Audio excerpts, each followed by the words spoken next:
I really live on a Bitcoin standard because most of my wealth is in Bitcoin. So I asked him all my questions. I had many. I think one of the first questions I asked him is, can the government really not stop it? Can the state not stop it? Like if I move my wealth into Bitcoin, can they not stop it? And he said, yep, they can't stop it. Mine, I want to protect what's mine. I want to make sure that my son has, my hard-earned money that I worked so hard for so many years to put aside for him. I want to make sure it's protected and that the state cannot reach it. The reality today is if you want to preserve the power, the purchasing power of your money, you need to know how to invest it. Welcome back to the Orange Peel Podcast. I'm your host, Nikki, and today I am thrilled to have Efrat Fenigson joining me. She is the host of the powerhouse podcast, You're the Voice, an independent journalist, a Bitcoin maxi, and she's in charge of the upcoming Women in Bitcoin Virtual Summit, which is so cool, and I'm so excited to hear from her about that. But not to give too much of an intro because I want to let you guys hear from her herself. Efrat, thank you so much for coming on. I am so excited to get to know you and get to know your, Bitcoin story. So, how are you doing today? I'm good. I'm very good. Thanks for having me. Absolutely. Do you just want to start us off? How did you get into Bitcoin? I got into Bitcoin by being in the streets demonstrating during COVID and really fighting for my rights and for my son's rights and really understanding slowly how the government and the state are overreaching their powers and creating a situation in which I have to reclaim back the power that I've lost to the state or to the government. And so I was in the streets for about 2 years or so, um, really vocal and fighting alongside my corporate career and being a mom and doing like many things, having a business as well. But I made a conscious decision to join what was then a minority of people that are speaking against coercion, against the discrimination and the mandates of COVID. Um, and I started creating content as well, in English, mostly to the world, showing them what's happening in Israel. And they demanded more, so I made more and kind of became a second thing for me for doing that, just reporting from the streets on what's happening and what the government is doing and what the media is not showing to the world while feeding everyone false narratives about what's happening. And then there was this guy who was lurking and following me, actually in the demonstrations on the streets. He was there, but he was quiet. He wasn't vocal because he did identify with everything we were doing, but he didn't want to. He didn't want to show himself too much because he had a business. He was afraid to risk his business, and it was the biggest school and media company in Israel for Bitcoin. And he came over one day. I mean, I think he approached me on X or something and said, I see all the work you're doing. You're great. Like, this is great work. But what I don't understand is how come you are so pro freedom and, anti establishment and state and government and all that. And you see all the scams and the corruption, but you don't get the scam on money and you don't get Bitcoin. And I told him, you're right. I am curious to know and to learn, and I've been looking for someone to teach me. Will you teach me? And he said, yeah. I told him, okay, great. Come to my office and let's sit down. So he did. And I asked him all my questions. I had many. I think one of the first questions I asked him is, can the government really not stop it? Can the state not stop it? Like if I move my wealth into Bitcoin, can they not stop it? And he said, yep, they can't stop it. I mean, depending on how you do it, if you take self-custody and then they can't stop it. And I'm like, great. I want to hedge what's mine. I want to protect what's mine. I want to make sure that my son has, my hard-earned money that I worked so hard for so many years to put aside for him. I want to make sure it's protected and that the state cannot reach it, just like they tried to reach me and my bodily autonomy and my parental authority during COVID. I don't want them to reach my private property. So, like, my money and, my property. So that's how I started my journey. And he was generous enough to come with me and do the first transaction where I purchased my first Bitcoin. And then he got me the book, The Bitcoin Standard, and I read it, and I started my marathon into Bitcoin content, as much as I could. It was a gradual process where I was learning about fiat and learning about money and learning about Bitcoin at the same time. The more I understood money, the more I could understand Bitcoin. And at first, I think I went to gold, and I started purchasing some physical gold and silver. And then slowly I understood why Bitcoin is superior. And then I started getting Bitcoin, more Bitcoin. And then at one point I sold my apartment and I bought Bitcoin. Wow. And then I pulled out all my pension funds and I put it in Bitcoin. And now I really live on a Bitcoin standard because most of my wealth is in Bitcoin. So if I need liquidity, I either need to earn Bitcoin and transfer some of it to fiat, or I need to sell some of my Bitcoin or take a loan against my Bitcoin just to have a bit of liquidity in fiat. Um, or whenever there's an opportunity to get a little bit more fiat here and there, I get it. But I really live on a Bitcoin standard in my day-to-day life, which is pretty cool. Yeah, that is so incredible to hear. Um, it sounds like you are very, very deep into the Bitcoin rabbit hole and kind of proclaiming yourself as a Bitcoin maxi, which is so incredible. And I think that's where I envision myself a few years down the road. So I want to go back a little bit to, you touching on how Bitcoin was kind of this hedge against state control for you during COVID. I followed a lot of your work on X, and you post a lot about how the Bitcoin principles, things like responsibility, self custody, even sovereignty, these are really, really important to you. And I want to ask you, how did Bitcoin kind of lead you to learning about these principles? So,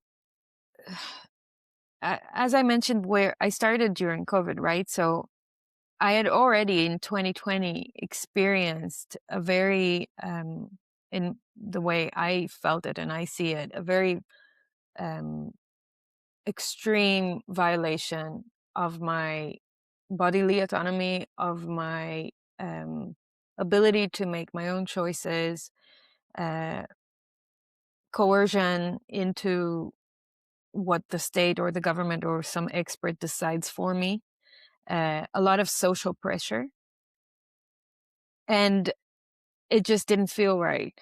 It was like, hold on, I'm old enough to make my own decisions. At the time I was 40 years old. Um, I think I'm smart enough to make my own decisions.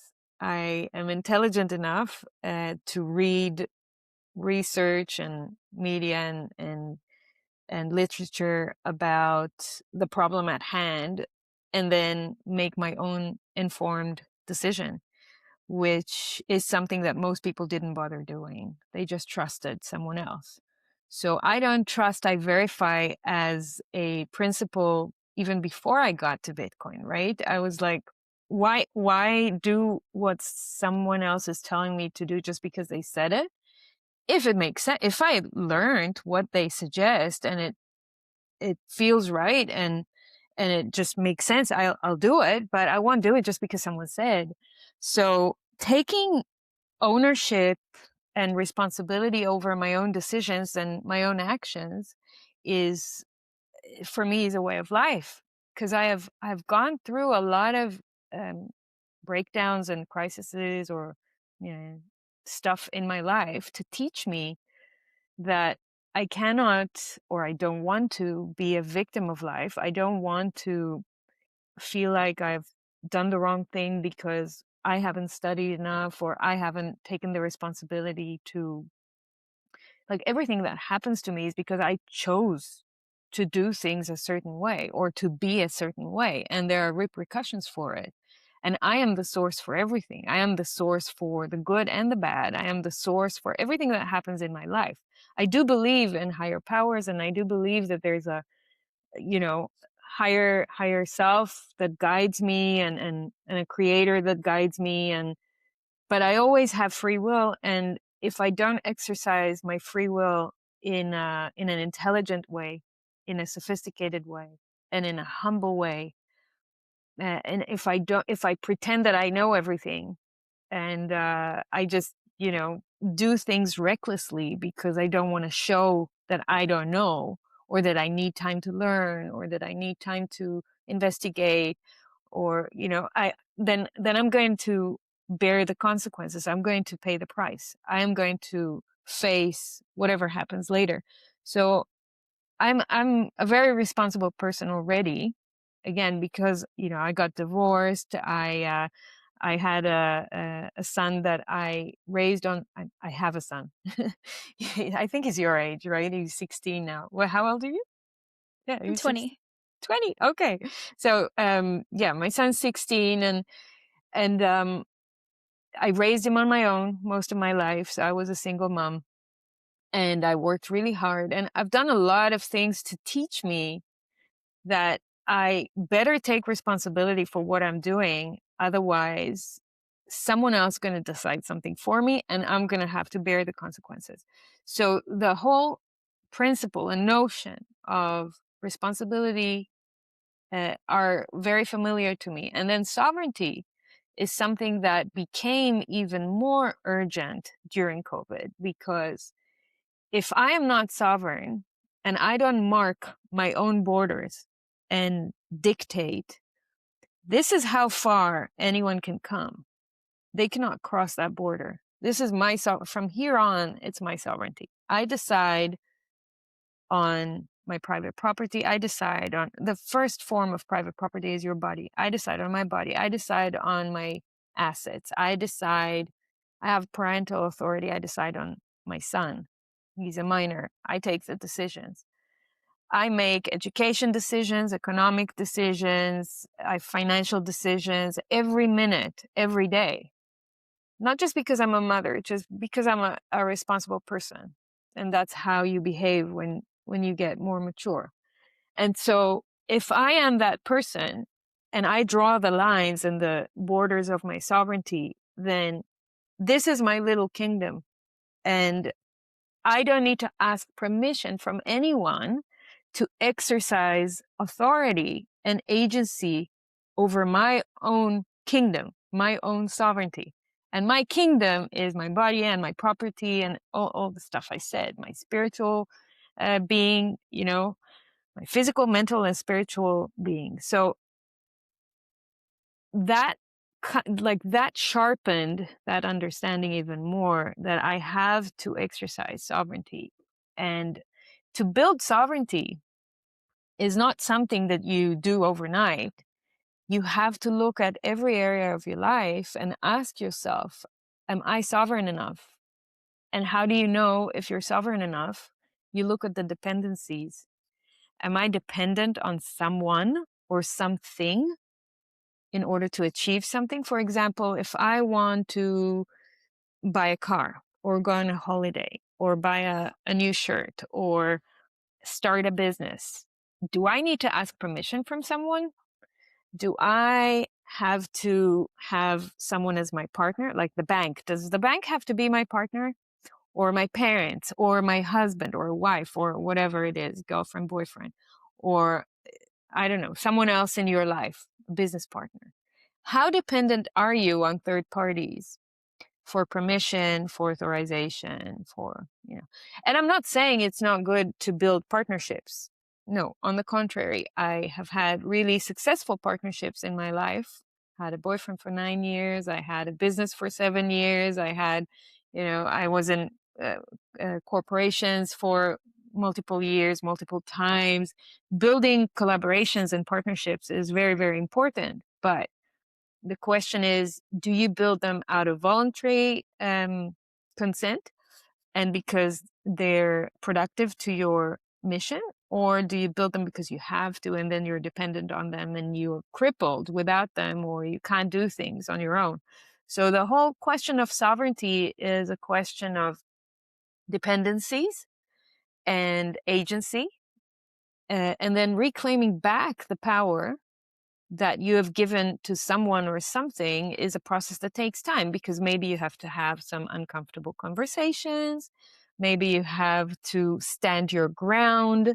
Maybe you have to, I don't know, go to the bank and tell them, I'm sorry, I'm pulling out what's mine and I'm using it to buy Bitcoin, for example, right? And then you have to have a process with the bank. Or maybe you have to go through a process with the state when you want to pull out your pensions. And it takes fucking 8 months because you have to go through insurance brokers, insurance companies, the IRS, the local IRS, wherever you live, and the company that manages your pension fund. So it's like you have 4 entities that will give you permission or authorization to touch what's supposed to be your own. So you have to go through a process of reclaiming back that power and taking back what's yours. And that takes time. And that takes also studying. It takes persistence. It takes agency. It takes, like standing your ground and following through on what you said. And so the process of becoming sovereign, and I don't think there is like 100% sovereign, because we still live in a fiat reality. So we have to have some kind of connection or interface with the fiat world. But the question is, how more sovereign are you today than you were yesterday? And how much more freedom you have in the different areas of your lives that require that freedom. So that is a process that I went through, and that Bitcoin really helps me with that process, because it's a tool for sovereignty. And when I have Bitcoin, I can be more free and more sovereign. And I have to ask less permission and be dependent on no one or less people.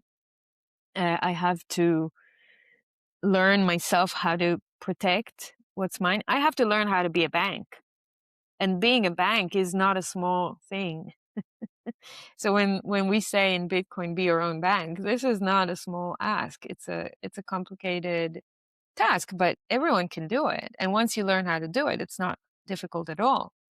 And you just get used to living in a different way, where the source that you rely on is yourself, and the systems you build to protect what's yours, to access what's yours, to educate yourself, etc. So that is a very different journey, and Bitcoin keeps challenging me on that journey to go to the next level.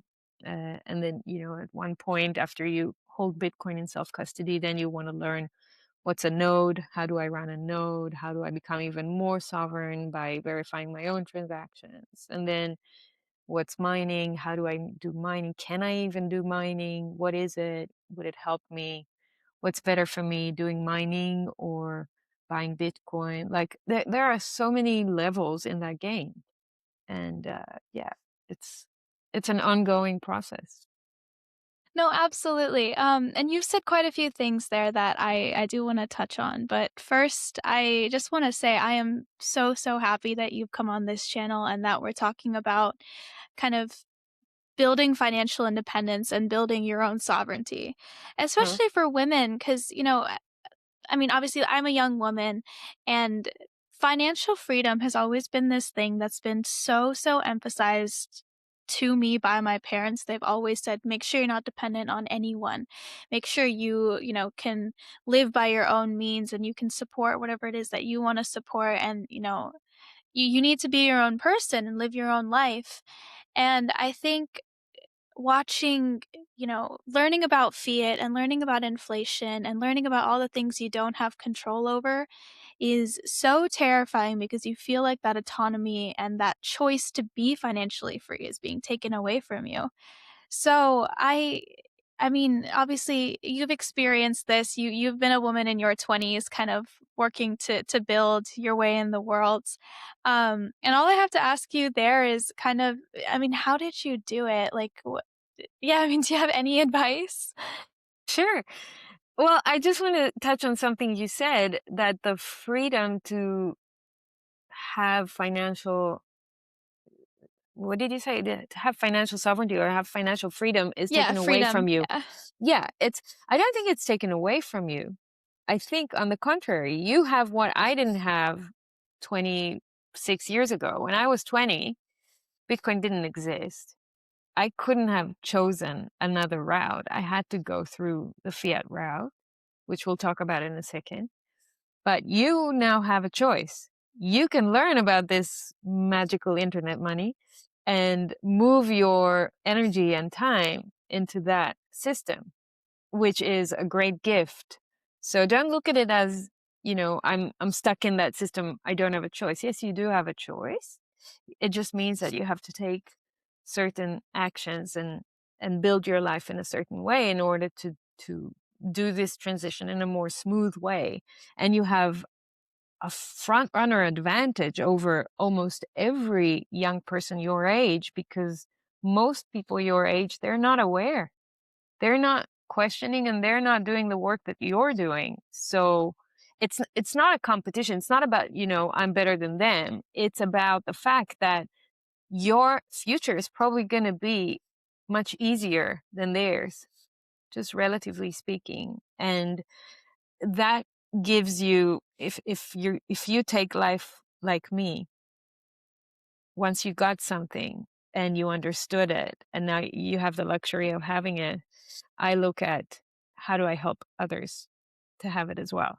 So like the fact that you have this podcast, for example, is a great tool for you to help other people learn what you already know or what you're going through so that they can go through the journey as well. So I think you have a real gift that you can focus your attention uh, now and in the years to come on how you can be of service to other young people your age and help them go through this transition. And so to your question, what did I do when I was your age? When I was 20, I went to Australia after my army service. I served the army for 2 years. I went to Australia to do my bachelor's degree in computer science. And I was a programmer for the first few years of my career. And I was programming, developing computer games on Xbox, PlayStation, Nintendo. And I quite quickly understood that that was not for me. I can do it. It's okay. Like I can write code, I can do it, but I didn't have fun doing it. And at 25 years old, I kind of looked at where my life is and I was like, this is not it. Like, I don't know what I should do, but I do know that I'm not having fun, that this is hard work. I am making money. Like I found a job in this game studio and I was programming and doing what I learned how to do, but I wasn't feeling like I'm, fulfilling my potential and that there is something else there for me. I didn't know what it was, but it's not this. So I wanted to venture into business, but I didn't want to go back to university. So I started learning about business and marketing and sales on my own. I joined my boyfriend at the time, who became my husband later, and today my ex-husband. I joined him when he had a business for jewelry, and we ran his business. We had 2 stores, physical stores, and later on, I also opened an e-commerce store on eBay at the time. Um, this is 2005, mind you, and I loved what I was doing because I love fashion and jewelry and accessories and all that. And so I got to be around that. So the jewelry and fashion and all that. But I also studied, like just by working, by my lived experience, how to do finance for the business and hiring and firing and procurement and export and import and sales and marketing. And I really enjoy the sales and marketing side, more the marketing than the sales. I also got to design jewelry, which was fun, so much fun. So I did that for a couple of years. I learned a lot of skills. So my 20s were devoted mostly to acquire skills. Because, when you're in your 20s, you just want to figure out what you're good at and you want to figure out what you love doing.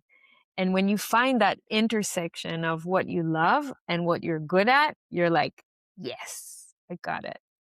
This is it, because it feels right, because it doesn't feel like torture to wake up in the morning and go to work, because it feels like I'm earning money for something I actually love doing, and I feel productive and I feel satisfied and I feel good. So when I started my venture in the business world with the jewelry business, I loved it. I enjoyed it. I found like this is in the right direction. Like I need to pursue this business direction more. And again, I didn't know what I want to be when I grow up, but I knew that I'm having fun. And I think that's a good compass that most people don't give it enough credit. Like our intuition is so important. So how do you exercise your intuition to when you're in your 20s to kind of know if you're in the right direction? It's very easy. Just ask yourself, am I satisfied? Am I having fun? Am I fulfilled? Am I like enjoying this? And if I am, great, I'll keep doing it. More challenges will come, and then I'll challenge myself more. I'll know if I'm in the right direction or not. If I'm suffering, then I need to get to the bottom of why I'm suffering.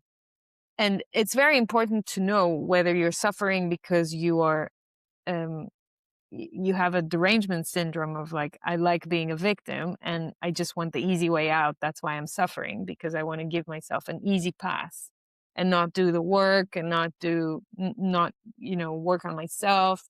I just prefer to be miserable than to actually snap out of it. Or am I miserable or suffering because I really don't like what I do? And then you can just choose to do something else. So, and then in your 20s years, it's really important to pitch for yourself and um, to know how to present yourself to people. So because your every journey or venture that you embark on in your 20s is like the first time you're doing that, probably the first time you're doing something. So if it's the first time, then you don't have previous experience in doing that. You need to come and quote unquote sell yourself to the person you're asking, to work for or to work with or to do something with, a project or whatever. And so you have to be good at knowing how to verbalize your skills and your passions, and also allowing people to test you. So don't be afraid to tell bosses or people you want to work for, let's do a trial period. Test me for 3 months. If I'm not good, it's okay. We go our separate ways and it's all good. But I think I can be really good at this because I love this, because I'm good at that, because da da da. I want to try. I'm even willing. Sometimes you find like a real passion and you want to volunteer. You're like, I'm going to volunteer for a couple of months, or I'm going to do this like 1 hour a week. I'm going to volunteer. And then you can see how good I am.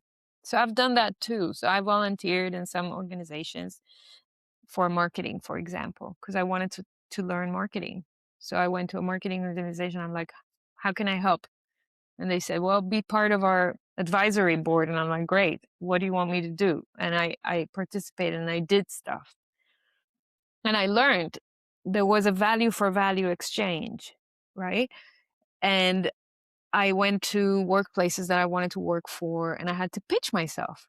And they'd look at my resume and they'll say, but you don't have previous experience. And I say, duh, I'm 27, I'm 25, I'm 23. Of course I don't have previous experiences. Look how young I am. But you're going to earn from having me because I am good and I learn fast and I'm a hard worker. And and I really want to give it a try. So you can try me, I can try you, and if it's good, we both won. Like people don't hire young people anymore. Of course they do. You just have to know how to talk about it and how to, not also, like, there's a fixation. Like the other day I was this young guy, 22 years old, I think, studies in one of the Ivy League universities in the United States, gave me a ride to the hotel I was in, and he was talking to me the whole way back about career and jobs and whatever. And he was so terrified. What am I going to do? How am I going to find my next job? And da da da. And like the market today is so saturated and people don't need young people and all that. And I'm like, dude, you haven't even started. What's all this fear? Sometimes when we're so obsessed with our fears and our internal conversations, it holds us back from trying. Like, you're so young, you're 22. All you need to do is go and pitch yourself. Worst case, what happens? They say no. You're back to ground zero where you are right now. It's like you don't go to -10, you just go back to zero. So, and then try again and try again and try again. There's no shame in that. And also, if you want to be in the Bitcoin, because a lot of our conversation was around Bitcoin. So if you want to be in the Bitcoin industry, then just pick the companies you may want to work for, do the research. Don't sit here and be miserable. Oh, it's too hard. It's too hard. Like, did you sit down? Did you do the research? Do you have a list of names of companies that you can potentially work for in the United States? Because there are a lot of companies that could be potentially good for you, especially with what you're studying and what you're doing. It's like, do the work and then reach out. Did you write an email script? Did you adapt it to the person you're sending it to? Did you go on LinkedIn and try to connect to those people? Did you fix your profile? Like, there's so many questions. Did you do all this work? You haven't done any of that. Like, stop bitching, So in Yeah. your 20s, you gotta do what's called proof of work. You gotta work. You gotta prove that you can do stuff. And when people see that you're good, they'll trust you. They'll give you a chance. They'll want more of you. Believe me, people who want to hire other people to work for them or with them are looking for good young talents. They just want to find them and hold on to them and never let them go if they're good. And so, yeah, there's a lot to do when you're in your 20s. Don't be afraid to reach out to employers and pitch yourself. Don't be afraid to try new things and know how to present yourself. Work on your skills, your traits, I call it personal brand, but when you're in your 20s, it's like, it's possible to develop your personal brand, but it's just the beginning. So be compassionate with yourself to be able to mold it and adopt it all the time, because you're changing and developing and adapting very fast in your 20s. So you can write it down and break down your brand identity, but be flexible to change it a lot and work on your personal presentation, like how you present yourself. It's really nice to hear, you talk about how it kind of does come down to whether or not you've done the proof of work to go and get the opportunities. Because I feel like when I have conversations with my friends, and I'm sort of in the same boat as you were when you moved to study as well. So I live out here in Melbourne and I'm studying computer science. Mm-hmm. So it's a pretty crazy parallel. But I have conversations with my friends, and they're kind of in the same boat of like, AI is coming in and it's taking over all of the software engineering jobs that are entry level. What are we going to do? And, when you're kind of sitting in that environment and you're listening to all of your friends essentially complain and essentially talk about how there's no way out for us, you do start to get a little bit in your head and you start to think like everything is doom and gloom and nihilistic all of the time. But it's really nice to hear you compare, the idea of going out to find something to the idea of Bitcoin's proof of work, which I think just goes to show that it's a path to real freedom. And Bitcoin goes so much more kind of beyond just being like an internet money. You see, Nikki, we talked about freedom and sovereignty a little bit. So the biggest prison we have is our mental prison, is here, is the conversations we have with ourselves. And sometimes those conversations take a physical form and they become a conversation with a friend in a room. You're talking about all your friends talking about, their future careers and AI and all that. And then it becomes a thing. We give it validity. We give it substance. We give it, we create that reality in our conversations. Now, it's not to say that AI doesn't have repercussions. It does. It has repercussions. It has risks. It has real implications on our lives. It is going to change the way we live. But people will always find a way. People will always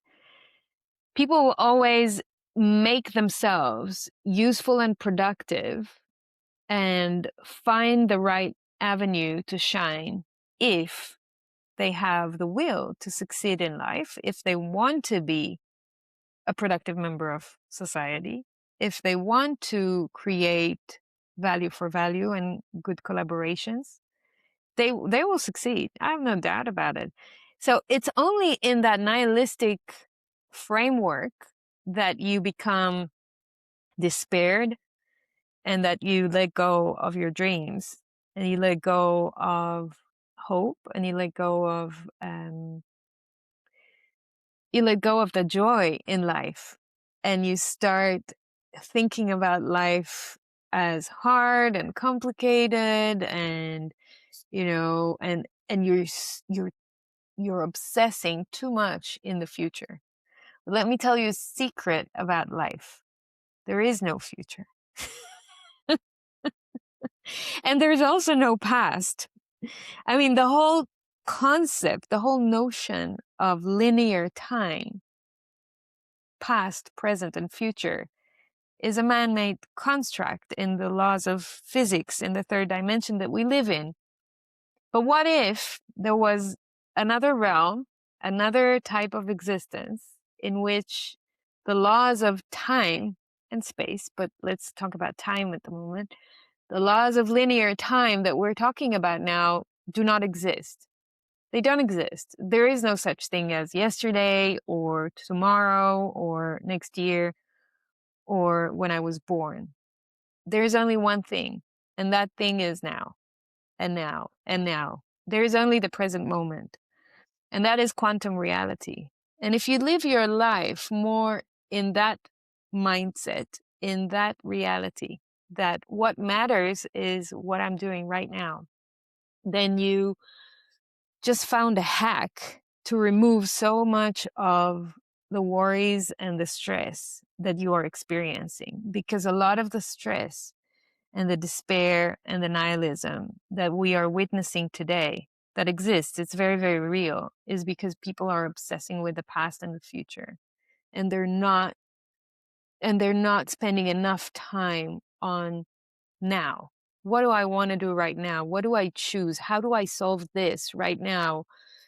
What am I planning right now? But the focus is on now. And only when you live the present so vividly, you have like a new space opens up. And yes, we know that space as the future. We call it the future. But let's imagine that space is not what we call the future, but rather a dream. Because it's something that doesn't exist, right? It's a dream. It's an imagination. We envision something. It's a thought, or it's a belief, or it's a wishful thinking, and we can give that validity. So instead of that validity that we give to the conversation of AI is going to take over, we're all redundant, we're all going to sit at home, play video games and watch Netflix and eat chips and die unhealthy, addicted to pharma, let's play another game and let's envision a life in which I have the best husband, and I built a home, and I have 4 kids, and I do what I love, and just imagine that. And then ask yourself, Yeah. okay, if this is my dream, then what do I have to do now to get there? Well, Bitcoin sounds like a good thing to invest my time and education on. Let me read another book. Let me, go read the code of the new beep of the new what is beep 110, what is core versus not. So let me go focus on that so that I can understand how to get there more efficiently. So you know what I mean? Just it's all a matter of your choice. Where do you put your attention? Do you put it on things that are stressful and not good for you, or do you put your attention on something that is productive and valuable and hopeful and joyful? We're here in this short experiment called life. Depends who you are. You will have a different linear time duration for this experiment. So we're here to experience as many lessons and experiences as we can in this short time that we have here. And I know for some of you, you may think that 80 years or 70 or 100 or 120 years is a long time. No, it's not. I went through 46 already, and it just flies. It really does fly. So, do you want to waste that linear time on that crap, or do you want to invest it in learning as many new lessons and experience as many good things that you can experience? We are going to be in this physical body, in this suit, for that duration of time. Only in that physical body you have the possibility to experience love in a physical way, and connection and relationships in a physical way, including sexual relations, including food, including traveling, like stepping on the ground and actually going places. So these are things you are not able to do in the spiritual realm. I mean, you do them in a different way. So it's like you have an opportunity to experience life. Why would you waste it on being despaired and nihilistic, you know? Yeah. Yeah. I'm curious. So you have a son who's right about my brother's age. And I want to know, do you think that my generation is kind of prone to being more pessimistic about things? I think just cuz like we have social media and a lot of us, are constantly scrolling and we're comparing our lives to somebody else's lives. And then it's this thing of like, why don't I have that? Were previous generations also like this, or is that kind of something new that's popped up? So the humane trait of looking at others and feeling like you're inadequate and you don't have enough or you're not good enough and other people have it better or they are better is a very humane trait. It always has existed. The only thing that is different now in the last 20 or so years is that technology is amplifying it. Technology and social media are making it worse. So we always have that tendency to fault ourselves because our egos are constantly talking to us. We talked about the prison, which is the mind. In the mind, we have that ego just telling us, in order to survive, it's trying to like bring us down so that we can push harder and be better. But really, it does the opposite, and it just makes us even more, not loving ourselves and disconnect from ourselves and just compare ourselves to other and try to be different than who we actually are. And so the social media and technology are making things worse for sure. Your generation is having it harder than I think what my generation had it. Because when I was your age and my son's age, and we didn't have phones and we didn't have internet yet. I mean, the internet was just at the beginning.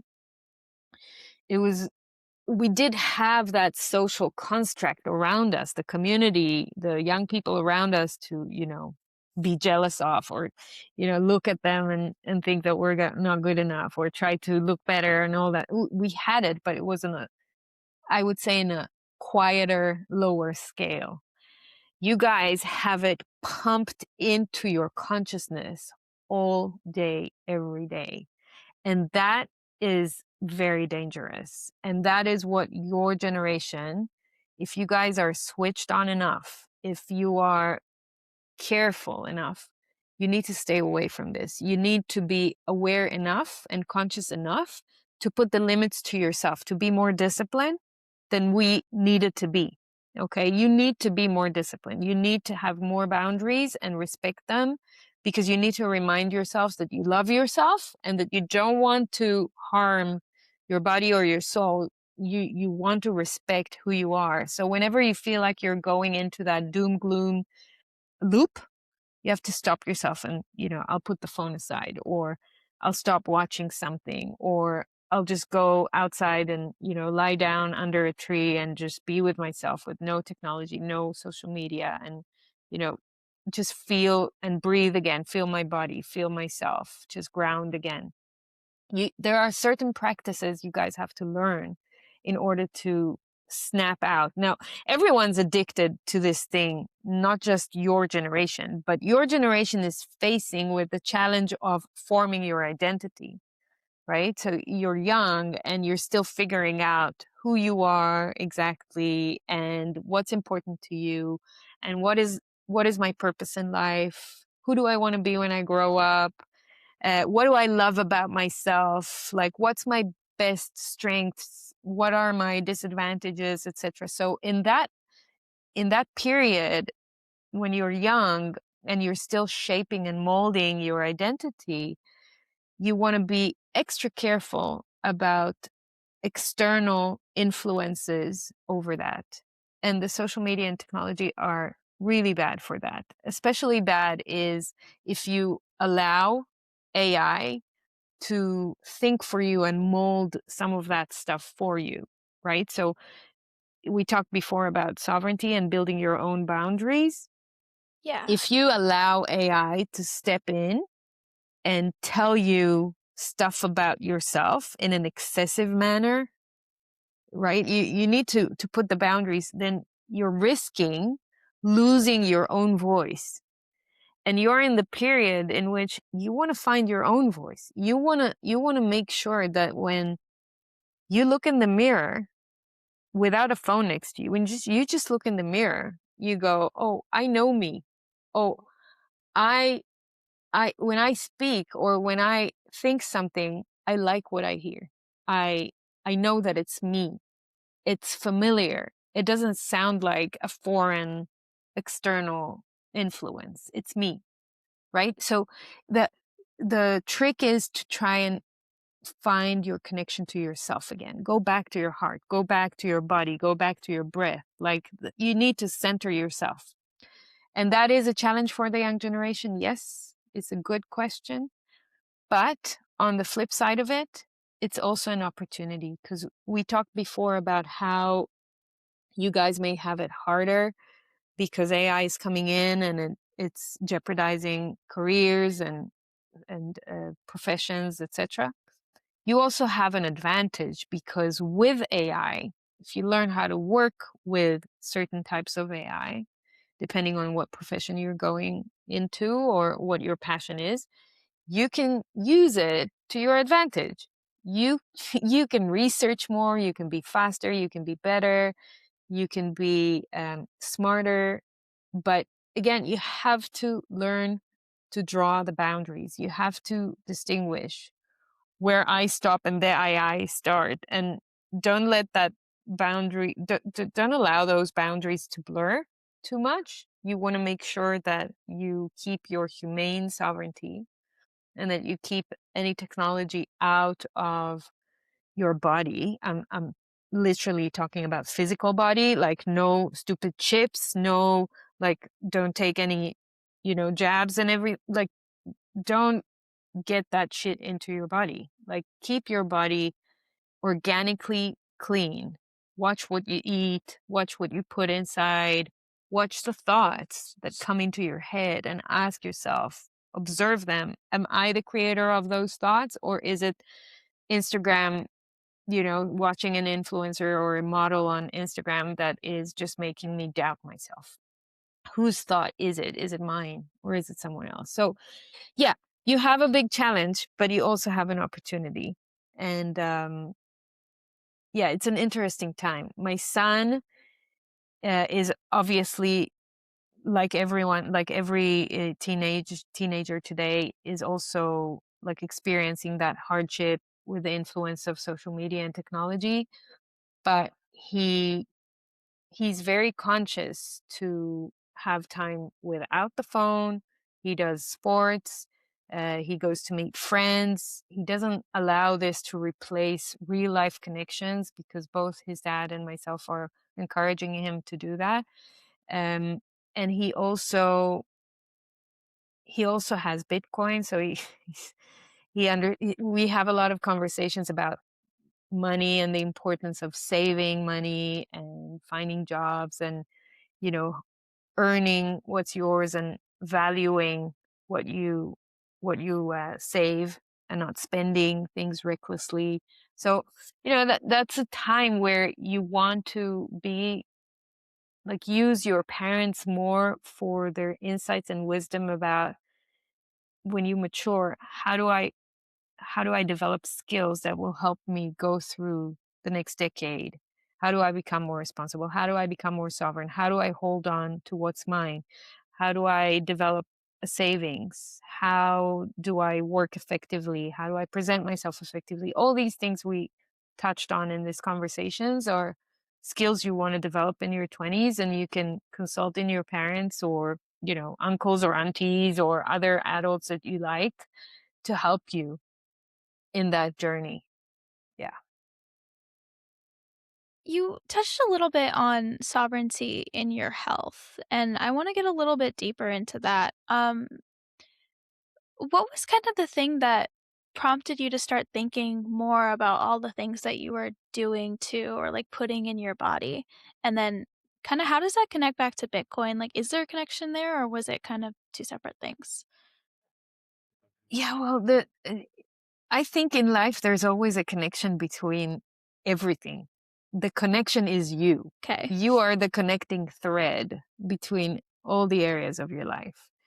So, yes, there is a connection, and we'll get to it in the end. But how did I start being more conscious about health and wellness and spirituality, which are all related to health, because it's the health of your physical body, the health of your mental body, the health of your spiritual body.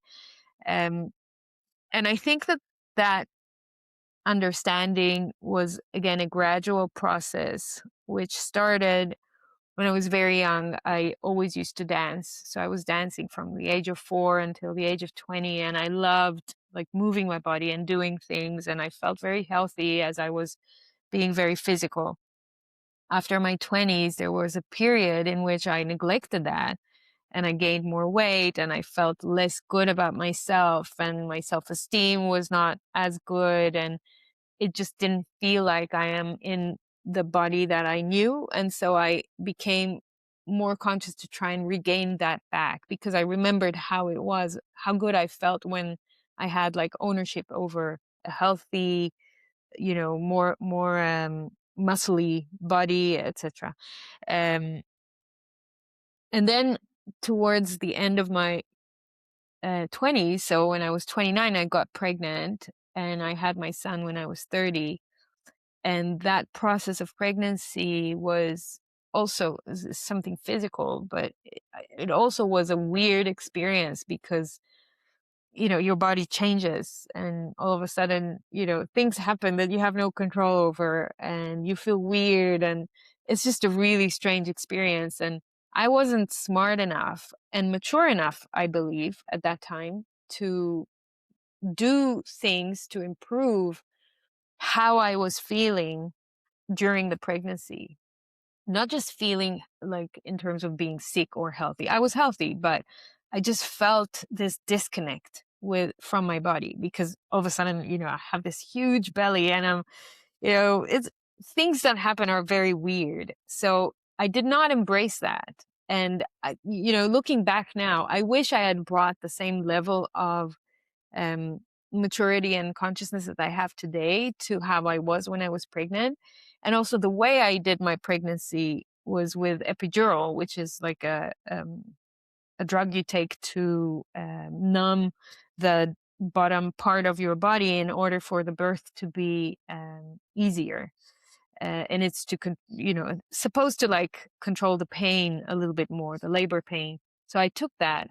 In hindsight, I would have tried to do a natural birth instead of taking a drug and doing it, because I think like the way I did my birth was not great. I could have had a much better experience. I felt like I'm in surgery or something. And I know that there are so many women that are having babies that are describing this as the most wonderful experience in life. And I do know that it's a wonderful experience because think about it, I was creating life. I created life. Like us women, we have this superpower that we can create a living creature. It's unbelievable. And yet I did not experience something magical in my labor and my birth. So looking back, I know of many things I could have done or I wanted to do that I didn't do, that I would have changed today. But obviously, I'm not sorry about it. It just made me more aware. So every time I had looked at things that happened to me in the past, and I am in the mindset, as I told you before, that in this short life, I want to experience as many lessons and learn as much as I can to have fun and to enjoy this short period that I'm here. I always look at how to improve. That's my mindset. Like every challenge or every problem or every breakdown that I have, I take it as an opportunity to grow and to develop something new in myself. Um, so the health and well-being has developed throughout my 20s and into my 30s. My sister is an acupuncturist for the past 15 years.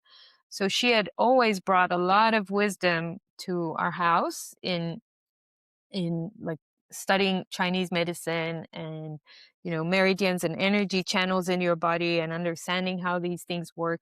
I did a lot of acupuncture with her or through her throughout my life. And yes, and in my 40s, when the body starts to show you signs of maturity, there's white hairs and wrinkles and fat in places that you don't want it to be and all that stuff, you need to learn new skills, and you need to challenge yourself again and to ask yourself, what am I going to do to not roll back the time, but to just help the body adapt to this new way of living. So I try to stay fit and healthy. I do Pilates, I do yoga, I ground a lot. I try to be in nature. I go out to the beach or just to wherever I can, grass, sand, stones, wherever, and just barefoot as much as I can. I also try to, I highly recommend for young people to go listen to my episodes on my podcast, You're the Voice, with the doctors that I have, because we talk a lot about health and well-being. And one of my recent episodes with Dr. Alexis Cohen was all about light therapy and the virtues of the sun, the sunlight, and how we can just get better if we do simple things like getting up at sunrise and going to bed after sunset, or having some of those things after sunset. And there are many things, and light in general, and the exposure to electromagnetic frequencies of those screens, the blue light, the flickering. Like there's a lot of education that you can get, and in order to understand what is good for your body and what's not, and just improve your health all the time. Like for example, one hack I learned from Alexis is, if I get tanned and I expose my skin as much as possible to UV rays, UVA, UVB, depending on the time of day, and get enough vitamin C, I develop good levels of melanin in my skin, which normally is what makes your skin darker, and also depending on your pigmentation, but everything. But I'm relatively dark, so I can get tanned. I never get burned. So if I do that before I travel on an airplane, but oh, I forgot to mention I'm a nomad, so I travel a lot. I fly a lot and I travel a lot, and those flights are not easy because there's so True. much radiation. Yeah, not just the time changes, which is a wonky thing in itself, but also the radiation in the airports and the blue lights in the airports and on the airplane itself. There is so much radiation, and now there is Wi-Fi on the airplanes as well. It's like full. You're in a soup. It's as if you're sitting in a microwave throughout the flights. So there are hacks. And apparently, and I'm sure your listeners didn't know that, if you get enough melanin on your skin before you travel, the melanin is then a protection from electromagnetic frequency. So when you sit in the flight and you are more tanned and full of melanin, it protects you from the radiation. So that's an So amazing. I interesting. know. Go watch that episode. It's gonna blow your head. I bought this blanket as well. I can show you if you want, that has a silver coat on it. That silver is also blocking electromagnetic frequencies, Wi-Fi, Bluetooth, all that stuff. So I use that blanket on the flight, and I sleep with it as well. I use it all the time. And I just take that blanket with me. It's an expensive blanket, but you buy it once and you have a silver blanket. It has real silver in it, and silver is blocking the electromagnetic frequency. So, I really care about health and well-being. And yes, to your question, how does it connect to Bitcoin? And I'm sorry that my answers are so long. I moderated a panel at the last BTC Prague, the conference in Prague, and we had 2 doctors and 2 researchers on stage. So Dr. Alexis Cohen, the same one I interviewed on the podcast, and Dr. Jack Cruz and Kevin McKernan and Tristan from Daylight Computers. And we talked about health and wealth. It was a Bitcoin conference, and we did a whole panel about health and well-being. So I encourage you to go and find it on YouTube. That panel is on my podcast. And it was fascinating because you hear 4 different medical doctors or researchers just giving you different aspects of how your health is critical to maintain what's most important in life, which is what we talked about before, extending your time in this lifetime. So they're saying, you guys, you Bitcoiners, you keep thinking about how I can acquire more Bitcoin, how I can get more, how I can be, well off in the future. But let us tell you a secret. All that means nothing if you don't have your health intact, because you are shortening your time here. If you're shorting life if you don't work on your health. And so Bitcoiners always care about what we call low time preference, right? Thinking of long term, developing like big dreams. What we talked about before, think about our families and children and what we want to do and how we can be happy. All of that doesn't matter if you don't invest in your health and well-being. And so, yeah, COVID really woke me up to how pharma is dangerous and how we are addicted to this system, just like we are addicted to the system called fiat. It's the same. It has a very similar incentive structure. And there is a very high correlation between the pharma system, the fiat system, and the media. And the media is just pushing narratives and propaganda to get us to believe many things that either are wrong or lies. Okay, when they tell you that something is safe and effective, you need to be suspicious. You need to go check. Okay, don't trust anyone. Go and verify for yourself. So there is definitely a connection between Bitcoin and health. If you want to be sovereign, if you want to be free, You have to liberate your body from the control of pharma and the control of the state. I'm not saying all pharma is bad. I'm not saying, right? There is, like, modern medicine has done a lot of good as well, but you need to know what you're doing.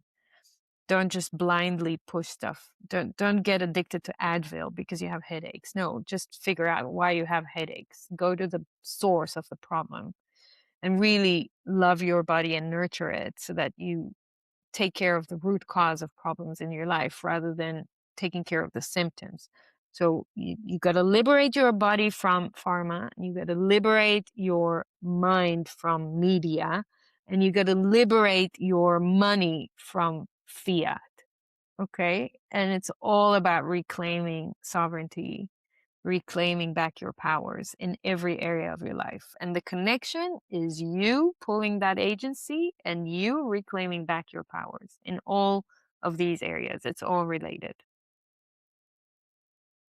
So interesting to think about the whole idea of like the sovereign mindset and like just lifestyle and really just how it connects to almost everything. I feel like I'm learning so much from speaking with you and hearing from your stories.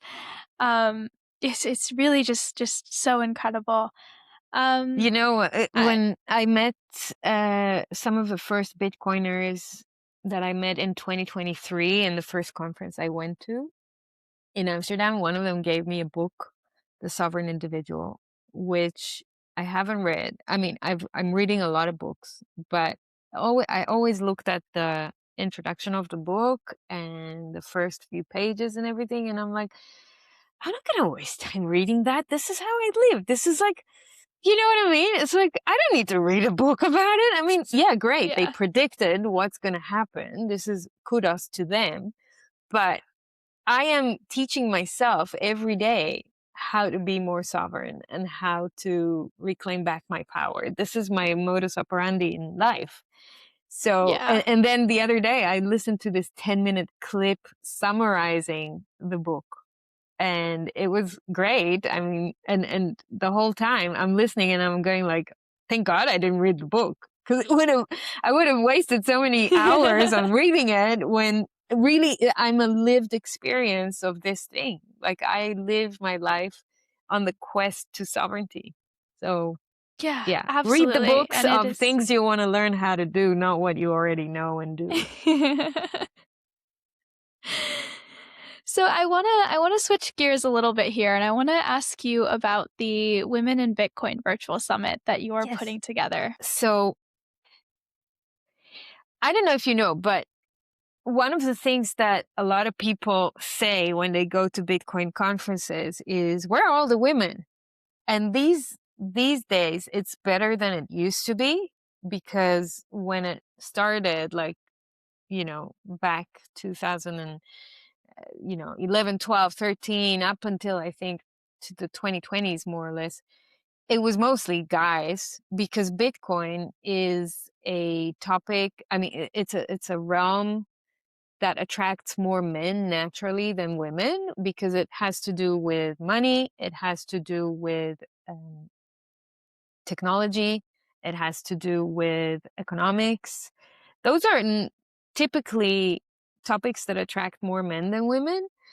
And also we have that social conditioning of, like, leave it to the guys, they know better how to deal with money, right? And Yeah, we have yeah, this, I look at my dad, I'm like, oh, my dad was always so inspiring and how he handled the business and money and deals and all that. And I always saw myself as like, let me just be employed by someone. I don't want to think too hard about managing my own money, being independent, all that stuff. It's like, I don't think that's for me. And then yeah, I was being forced to go down that rabbit hole when I got divorced and I was a single mom. It's like, okay, you manage everything now. And so I learned really good, valuable lessons about money and saving money and being independent early on. So when Bitcoin came along my way, I was curious. I was like, oh, is there another tool here that can help me be even more responsible and sovereign with my money, I want to learn. And also I want to know how to invest, because you already figure out that it's very hard to make a living and to save money in today's reality, whether you're young or you're old. Everyone understands it. Depending on where you are in the world, you probably suffer from the similar symptoms of the fiat system, of the inflation, of taxation, excessive taxation in many places. If you're in the Western world, then you kind of look at the government and the state and you don't understand why they are forcing you to pay all these taxes and do all these things with money and introduce all these different measures and controls on banking and how you put your money and all that stuff. It's all related to fiat, and it's all related to the fact that we don't have the power over what's ours when we are in the fiat system. And so it's super important for women to, first of all, develop an understanding on what money is and how they can navigate that system that exploits them and robs them of their time and energy and productivity, and gives it to, a very small minority that um, is invested in the right assets and is able to enjoy the fruits of Yeah, our labor. absolutely. Yeah. So first of all, it's important because you want to keep as much as of your energy as possible. I want to keep, if I go and I work really hard and I'm a single mom, or even if I'm married and I have children, or even if I'm single and I'm just trying to make by and have a little bit of savings, or even if I'm a young girl and I just want to save up because I want to go travel overseas when I'm 23, it's like wherever status you are in life, you want to make sure that you can navigate the system, because that system is complicated and bad on purpose because it's exploiting you. And once you understand that, the next natural question is, okay, so what do I do? What do I do? Now I understood. Okay, so they're exploiting me. They're taking my wealth and my productivity. How do I fight that? And the smartest way to fight that is by opting out of the system rather than fighting the system from within, because you're not gonna win. It's a beast. It's a very big system. It's very hard to win inside the system. Yes, you can work really, really, really, really, really hard to save money and put a little bit aside every month if you are positioned well in life, or maybe you were born to the right family or something. But if you're like most of us, middle class, then you have to really be sophisticated today and learn how to invest in order to make by. And why do we need to be investors? Like, look at you, Nikki. You're studying computer science, right? You want to work with computers, or you want to know how to program. That's probably where your Yeah. passion is. You don't want to be an investor. You want to be a programmer. Like, leave me alone. I didn't sign up Yeah. for being an investor. Like, let other people who like investing do investing. But the reality today is, if you want to preserve the power, the purchasing power of your money, you need to know how to invest it. And that's a harsh reality. And so we decided that, we're going to put together this event to help women that are in that phase of like, okay, I understand that the system is rigged against me, and that I'm not going to win if I'm just going to do what they tell me, which is to take another loan, take another mortgage, or, work super hard, 2 jobs, 3 jobs, or all that. I understand. So now I want to find solutions.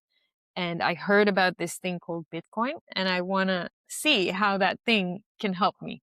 Can it help me? So first of all, we're not going to teach you to be an investor, but we are going to open the door for you to take this to the direction that you want. If you want to be an investor, great, you can.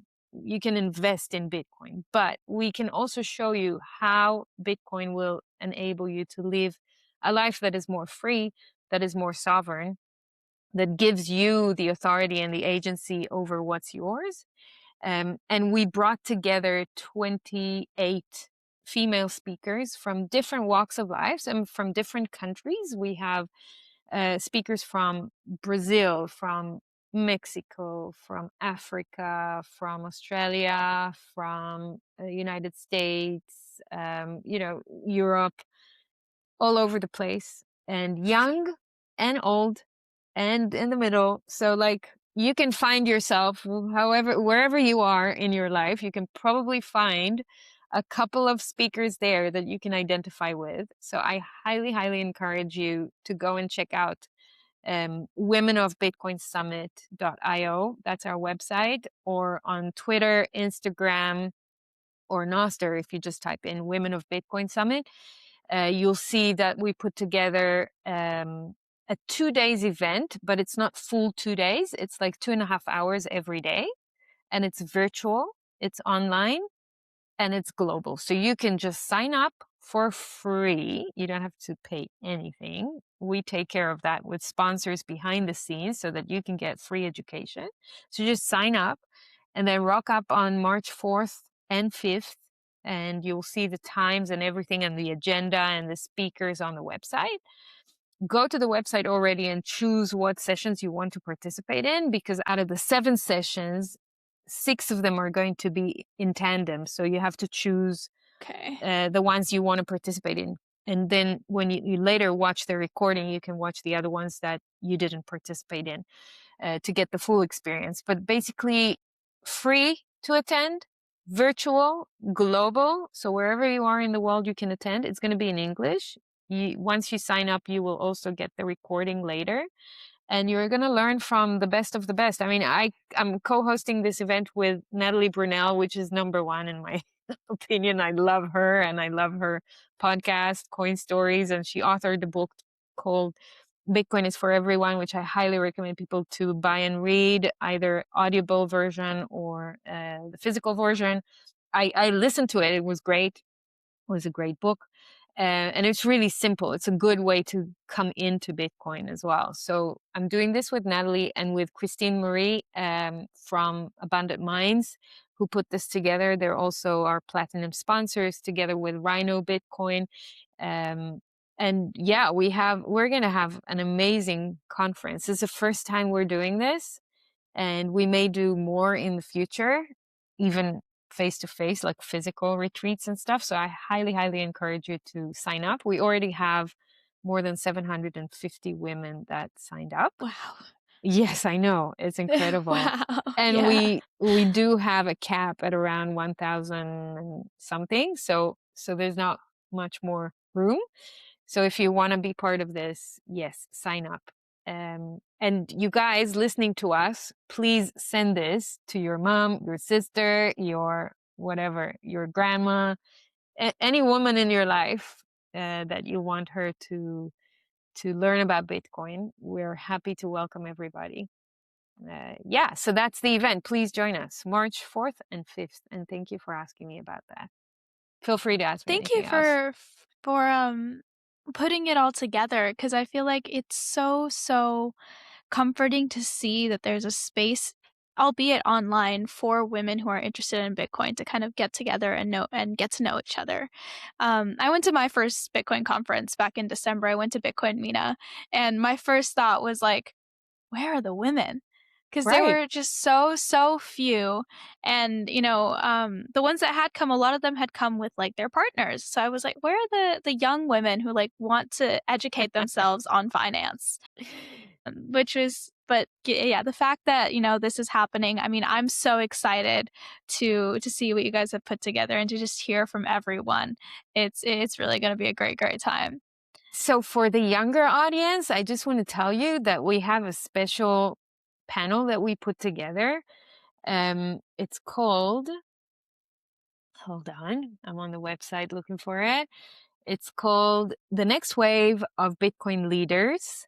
And it's going to be moderated by Ella Hugh, who has recently graduated from Cornell University, and she has set up the Young hub of Bitcoin meetups in Cornell and also in other universities Yeah. around the United States. And today she works for Strategy. So Ella is going to moderate that, and it's with Aubrey Strobel and Halston, if you know Halston Valencia, and Elle from Australia, who runs the Sydney meetups in Hmm. Australia. So it's a great panel for younger people, and they're going to talk about the younger generation, how to get to them, how to educate them, and what their challenges and fears and opportunities are. So I highly recommend the younger generation to join that one. This is going to be on the second day at well, depending on where you are in the world, the time will change. So it's on the second day. Sweet. Just go to the website and you'll see it. Sweet. All right. Well, I will add the link to the Women of Bitcoin Summit in the description. Efrat, this really has been so incredible. I mean, hearing your story, hearing you talk about your podcast, the summit, I mean, your fight against censorship, all of that Mm. has been so just aligned with building real sovereignty. So before we end things off here, if there's someone in the We didn't audience even who talk wants about the censorship thing, but we don't have more time. But I'll just say, if yeah, anyone wants to there's learn so more about, much. my fight against censorship, so either go to my X or Nostr or my blog, and you can see my latest episode with Substack, where they locked me out of Substack, and I made a fuss over it, and now I'm unlocked. But we need to understand what's happening with censorship around the world. So thanks for bringing it up Yeah. as well.